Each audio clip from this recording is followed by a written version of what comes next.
Tell you what, Kim, with what you have to hurdle, I'll just lateral the ball to you and let you carry it downfield, all right? Well, football is king, and long live the king. Let's get right to it. Life got a little bit tougher for the Texas Tech Red Raiders today. It's bad enough they're 15-point underdogs to the 8th-ranked Seminoles for Saturday night's season opener.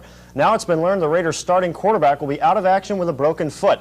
Billy Joe Tolliver broke that bone while running the ropes in practice yesterday, and seldom used senior Scott Toman will have to start against the Seminoles. Of course, Florida State has some injury problems of their own. Sophomore Dexter Carter starts at tailback in place of Sammy Smith, who has a sprained knee, but no change in strategy, even though Carter only carried the ball 22 times last year. Dexter can do the job. He showed it in spurts last year when he got a chance to play.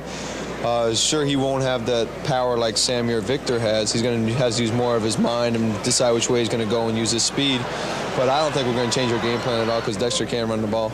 And over at Florida A&M, Coach Ken Riley has his Rattlers ready for the start of 1987. They'll open up Saturday night at Bragg Stadium. Tuskegee is the opponent. They've got almost everybody back from the team that gave the Rattlers fits last year, and FAMU looking to improve on 86's 5-6 record. It's going to be the best team that's going to win, the team that's prepared, the team that's in condition, and the one that makes the fewest mistakes. And we're hoping that we field all of those categories.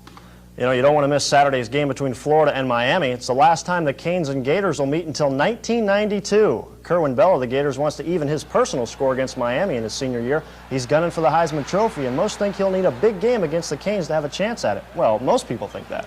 I would hope that Kerwin would go out and enjoy a very good game. I don't think that the Heisman Trophy is going to be decided on one game. I wouldn't think that the votes are all in after this game. Hopefully Kerwin has a good game, but I think it will take a year's performance. Saturday's game of the Orange Bowl, 1 o'clock. Up in Georgia, meanwhile, the Bulldogs are getting ready for their season opener. The Virginia Cavaliers are the opponent. 1 o'clock on Saturday between the hedges at Sanford Stadium up in Athens. At Capitol Stadium, meanwhile, this evening in Tallahassee, the high school season kicked off the annual Jamboree with Lincoln, Leon, Godby, and Rickards going at it. The Rickards-Lincoln matchup was an exciting one, as you could ask for. First quarter from his own 6, Redskins quarterback Mike Neal hits Corey Fuller. Fuller breaks a couple tackles, makes a nice little jog down the sideline. Count him, 94 yards for the touchdown. That put the Skins up 7-0. Lincoln would come back, though. Quarterback Rhett Miller hits Delbert Jackson out in the flat. Jackson breaks a couple tackles, and he's off to the races down the sideline. You can count these yards, 65 of them, but they missed the extra point, though, and it was 7-6 Rickards. And before the fans had a chance to get over that, Rickards would light it up once again. Walter Still fumbles a kickoff at his 10, picks it up again, goes to his left. Now he bursts through a hole up the middle, and he is gone. This is a night of big plays at Capitol Stadium tonight. Walter Still going 90 yards for the touchdown. That made it 14-6 Rickards, but with just under 2.5 minutes to play, Rickards to punt, and they block the punt. Calvin Dickey blocks it. Alvin Dickey recovers for the touchdown, and they go for 2. Rhett Miller out to Alvin Dickey, who just scored the touchdown, gets the 2-point conversion. That's the way it ended, though. A 14-14 tie, a great game. Both these teams serve notice of what you can expect from them this season. In the first game, defending state champ Godby fell to Leon on a late field goal, 3-0. Just a reminder, our Game of the Week coverage for 1987 begins tomorrow night with Thomasville and Moultrie, so look for that one.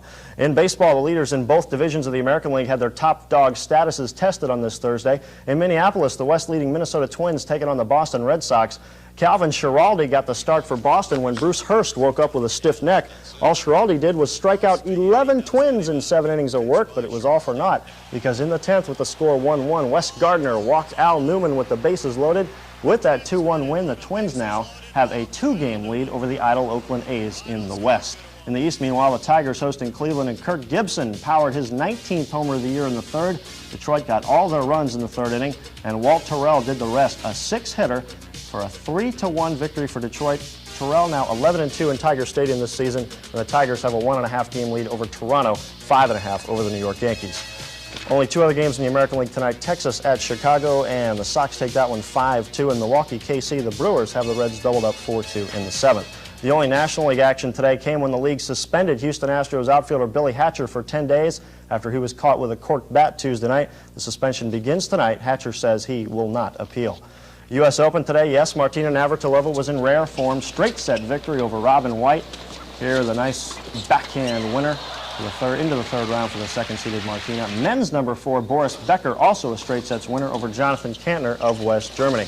Top seed Yvonne Wendell also a winner, as were all the other seeds who played today. No upsets at Flushing Meadow. This week's stop on the NASCAR circuit is the Southern 500 at Darlington Raceway, and Winston Cup rookie Davey Allison earned the pole position in qualifying today, the 4th of the year for him, with a lap of 157.232 miles an hour. Quickly, fishing for the weekend, Friday from 3 to 6 a.m. looks good, but the best from 8 till about 3 in the afternoon. And checking out the daily double at the Jefferson County Kennel Club, the 7-7 combo paid $43.80. And that's sports. Okay, thanks, Ken, and we'll be right back.